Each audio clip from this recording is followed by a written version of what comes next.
What's up, y'all? It's Ron. It's Ron Drives LA. It is Wednesday, February 13th, one day before the protest for Valentine's Day. So I hope most of you guys are participating in that if you are a rideshare driver or if you are a food delivery driver. Now, I just wanted to say something on this particular video in regard to what I've been seeing on YouTube. Is the fact that there's too many other drivers that are in protest against the protest. Namely Sergio from the rideshare guy. Now, I'm not trying to start no shade, but the fact is that his attitude towards the protest for us drivers getting our fair share and doing this protest as a wake-up call to these tyrannical, greedy companies should be more of the focus, not that it's not going to work and there's too many other drivers and it's not really going to work. But yet at the same time, out the other side of his neck, he's talking about how, he's gotten all these media influence people asking him about it. And now he can write up articles in the Business Insider. So which one is it? Obviously, if people are interested in talking about it enough to where they're going to write 20 stories and 20 articles across various news publications on the internet and print, then obviously it's being effective, wouldn't you say so? And it's not about bankrupting the company. It's about spreading the message. It's about getting awareness out to the other drivers that may not know about it, and also the riders so that they know about it. And then also that's going to help us drivers out when we want to do cash rides, because now they're going to be knowing they're getting jacked when they try to get in the car, and then they're talking about, it's going to be $30 to go somewhere, but they're only paying us drivers $10. They're willing to make a cash till on the side. So it's a win-win all the way around. The negativity and blackpilling from Sergio and other like smaller YouTubers in regard to rideshare is just really ridiculous, man. And I for one could definitely like to take that surge for February 14th. I'm sure a lot of you guys can. A lot of you guys are struggling as well to get money. And so it would be a good day to get money, but I think the bigger picture is more important. The solidarity is more important. I think it's more important to make sure that we get the message known so we can all get paid, man. You know what I mean? It's about the long game, not short-term games. If us Americans would consider the long-term ramifications of our decisions that we make on a daily basis, and especially when it comes to rideshare, but in every avenue of life, if you would do the things that would affect your life better long-term and stop thinking so short-term, you'd be a lot better off, and us drivers would be a lot better off as well. So stop accepting these $3 rides, stop accepting these $2 McDonald's deliveries, and let's get it, let's get the money and make these people pay us the way they should be paying us. All right, so that's my little rant on that. I'm going to go out there and see what we can get. Wednesdays typically are the slowest day in Los Angeles for rideshare. So I drove this morning and I got about, I only drove for about 2-3 hours, man, but I was over my $20 average by $1 or $2. So, again, it is what it is. But we'll see what we do and what we get as we ride along and we come along with Ron Drives LA. All right, man. So I've been out here for a while.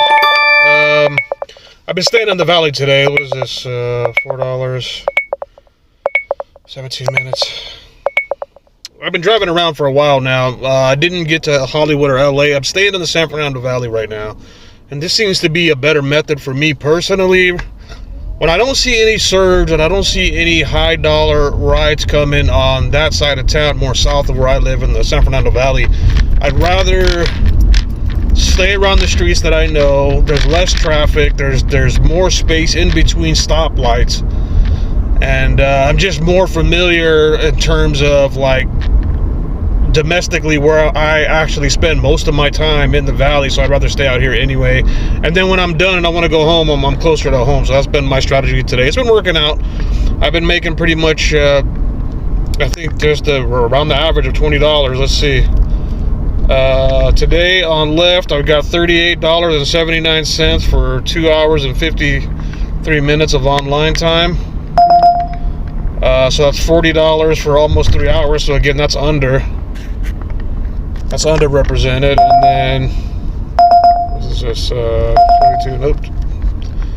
And then I made $42 on Uber today. So that's a total of about $80, give or take, for approximately 4 hours. So again, right around that $20 an hour mark. This algorithm's not going to allow you to get no $30, $40, you know, without any surge. And I don't even think I got any tips today, man. I think I may have gotten one tip. I'm not even sure, man. Let's see. 6 trips today, $42. My last trip was $6. I don't even know if I got a tip today. So this is the kind of trip that I've been seeing right now. Van Nuys is a very busy area here. I would take this trip, man, but I got to get in the left turn lane to turn down Victory, and I can't make that. So sometimes you got to just do it based on your logistics and where you're at. But a block up here, up the way, we got a $2 surge. So I'm going to go try to get in that. I'm not chasing that surge. That's literally 2 big streets away from me. So I'm going to try to get that, man. I mean, at this point, like I say, man, you got to be scavengering for rides. So I'm gonna scavenger my way to get an extra $2 little, man. That's just is what it is. We got a 42-minute ride for 17 miles for $18. Again, that's not horrible in regards to $1 a minute, but I don't want to go back into downtown Los Angeles right at this time.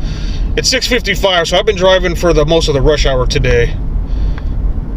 So it's kind of winding down. It usually rush hour in California, SoCal, Los Angeles, typically about 3:30, 4 o'clock to about 7 o'clock. So right now, rush hour is just about over. So, and as you can see, that surge got snatched up. There's no more surge there. Somebody got that. Go over here to Uber. Yep. See, so they know that the rush hour is pretty much over now in LA, so they're back to their little 70 cents a mile, 80 cents a mile max, pretty much, unless you can get lucky and find something. I didn't do any cash rides today. It's just been a weird day as far as like the riders that I've been picking up. The demographics been weird, been like a lot of girls. I don't like to ask girls for cash rides. Just inopportune times. I've been in a rush. I've been in the traffic. I've been like, you know, double parked on the street and traffic and stuff. So no time to really make a deal. I just like let them get in the car and then just roll out. But you know, speaking of the cash rides, I saw my man Jeff from the Mike Drop Barbecue YouTube channel, and he's talking about like in Arizona where he's at, they have $10 permits for the livery, so you can be your own driver. You don't even have to go through Lyft and Uber. And that's what I'm talking about. So I haven't had a chance to look into that myself tonight personally, but I hope to do that tonight when I get home to try to find possibly the details in regard to that, because I'd rather just get cash rides and put like a sticker, a magnet or something on the side of my car so I can do my own private rides and not be bound by the terms and conditions of Uber and Lyft. And to be honest with you, man, I'll still be on the app and I'll take some app rides, but if I ever want to take just a cash ride based on that, I'll turn the app off and just do it without, you know, worrying about the repercussions from breaking any laws or not having insurance. Because I was talking to my wife today, and we pay for rideshare insurance, man. So I don't know if that's exactly the same thing as commercial insurance. Again, I got to be a little bit more diligent in checking out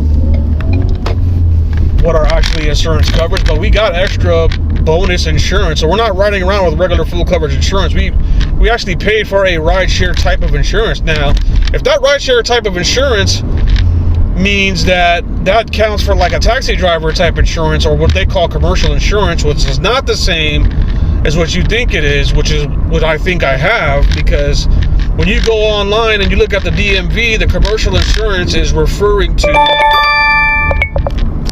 truckers. Okay, so I'm gonna do some more research onto that. I'll definitely post up what I find here, but if that's the case, man, we could be making a lot more money as individual private chauffeurs or whatever, you know what I'm saying? And it doesn't necessarily mean you have to have a luxury car. If you can get business in your car, you can get it. And when I go to Burbank Airport, I see a lot of guys, older like Armenian cats and older like, you know, dudes with their Prius, with their phone number and their own personal taxi number on there. So obviously they figure something out. And maybe I have to stop in and talk to those dudes, man. But they've obviously figured something out. They're not working for like, you know, Yellow Cab Company or Checkered Cab. They got their own thing. It'll say like Paco's Taxi or whatever. You know what I'm saying?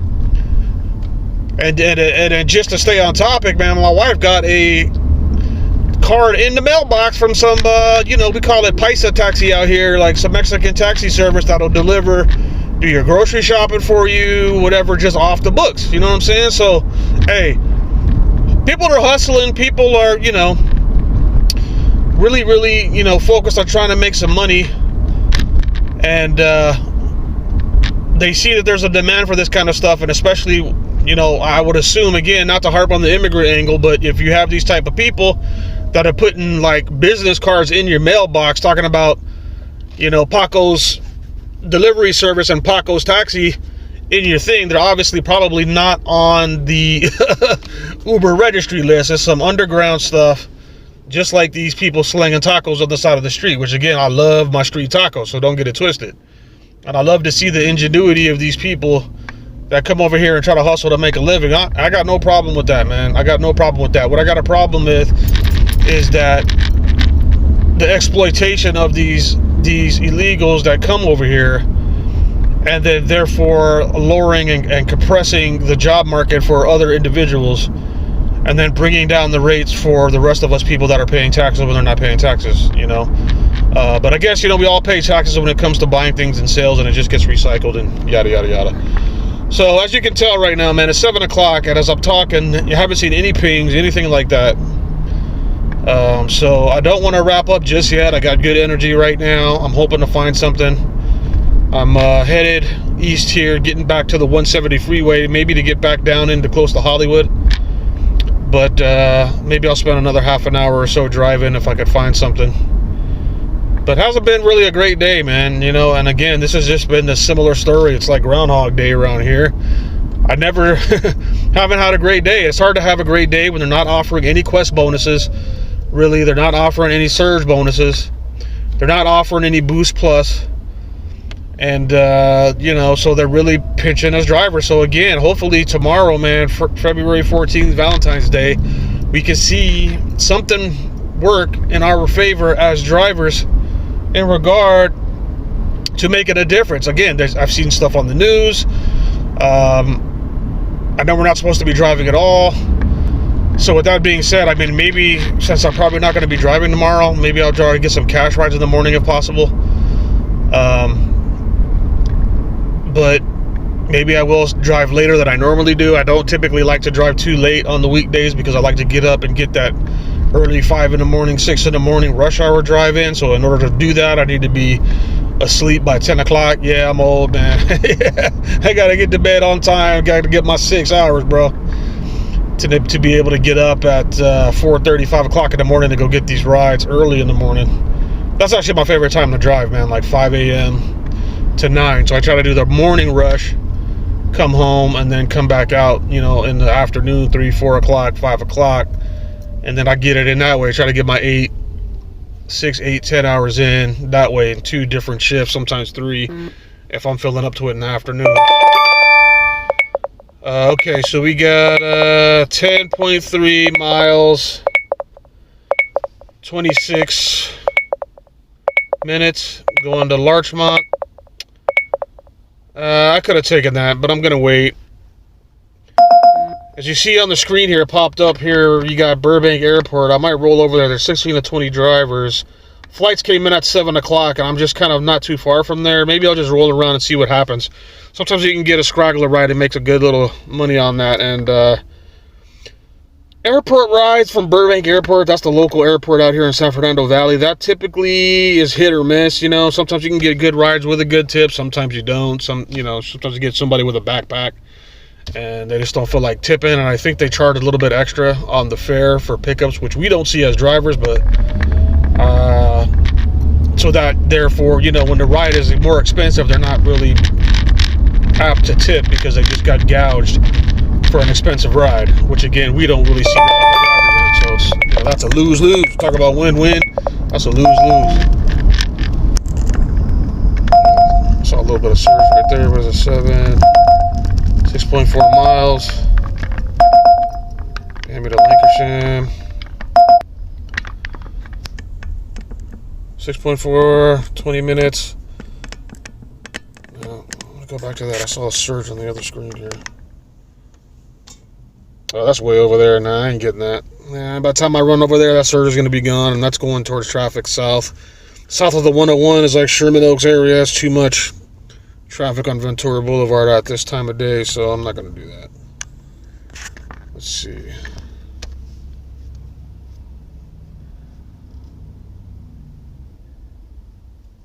And another thing too, man, what's up with these like light gray clouds and all that? Does that work out for anybody? Because it sure don't work for me.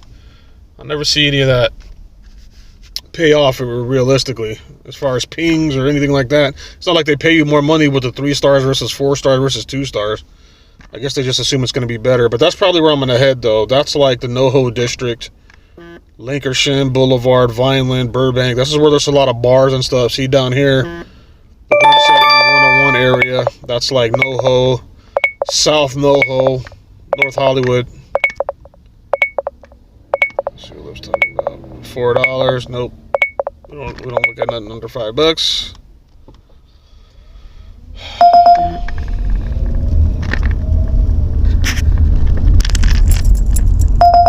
$7. Yeah, we're gonna do that.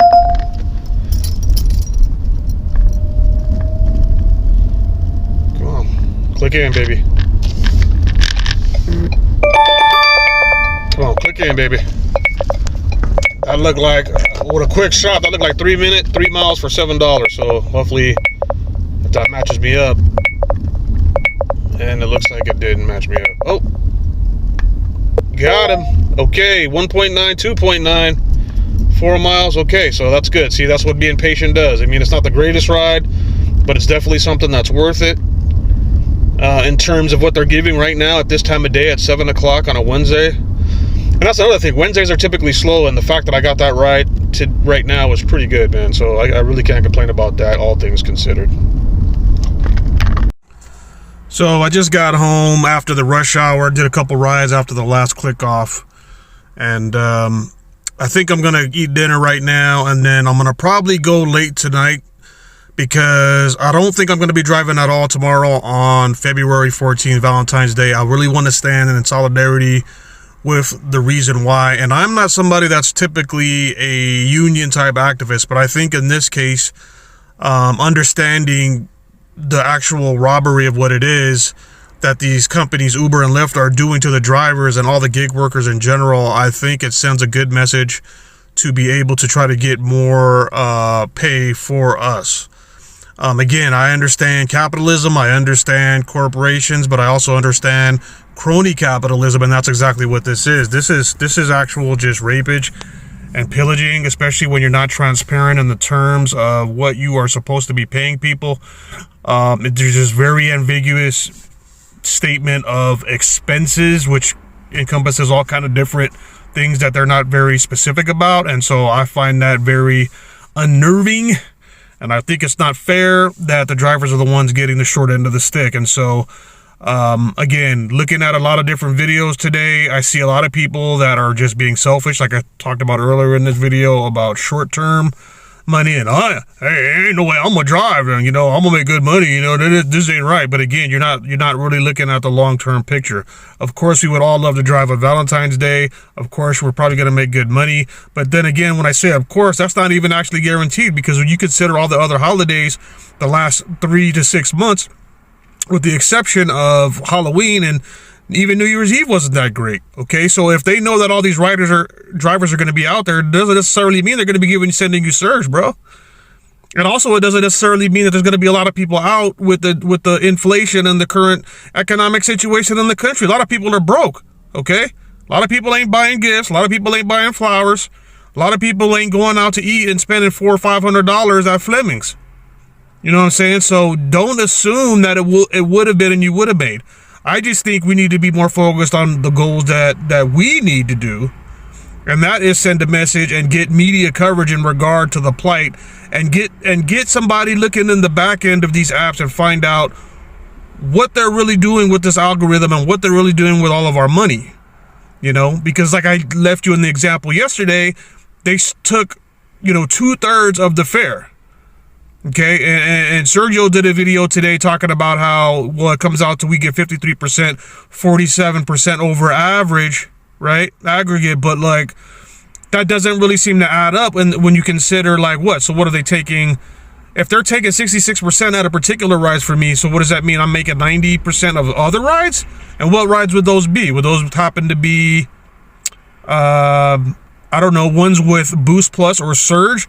And then they don't count the Surge and they take that money from that. You know what I mean? So there's a lot of different calculations and things that need to be weighed out. And the fact that they're not being transparent is an issue. And also the fact that if you have personal commercial or taxi type insurance within your own car, which we do on my car, why is it that I have to get double dipped and get money taken out of my account on every ride for commercial insurance, especially considering when you guys take a $3,000 deductible if I was to get in an accident anyway? How about you don't offer that or give us the option if we are supposedly independent contractors? Why are you insuring us? There should be no minimum wage. You should offer us a ride and give us a chance to negotiate in regard to the drives that we want to take, or at least to negotiate with the rider, but we can't do that, you see? And that's what makes this whole thing fishy, and that's the reason why there needs to be a protest, because it's unethical with the way that they're going about the pricing schedule, and what do they call it, the rate card, with the way it lines up right now. It's just not enough. They don't account for our expenses, and when it comes to filing taxes, we're not getting the benefit of that in that regard anyway, and they can deactivate you at the push of a button based on somebody saying anything. And another missing topic that they're not talking about is the safety factor. Okay, people can show up with a name like Little G, no picture in the profile, no name, Big Ho, or whatever your name could be, whatever you want to put your name in as your rider, and we have to just sit there and sect it. Meanwhile, we had to go through an extensive background check in order to be a driver. But these people could come in here. They could be a teenager. They could be a junior high school student. They could be some thug and killer. You know, people getting robbed. People getting, you know. And we're not being compensated for that. What do you get? An oh sorry at the funeral? Pour out some liquor for your dead homie?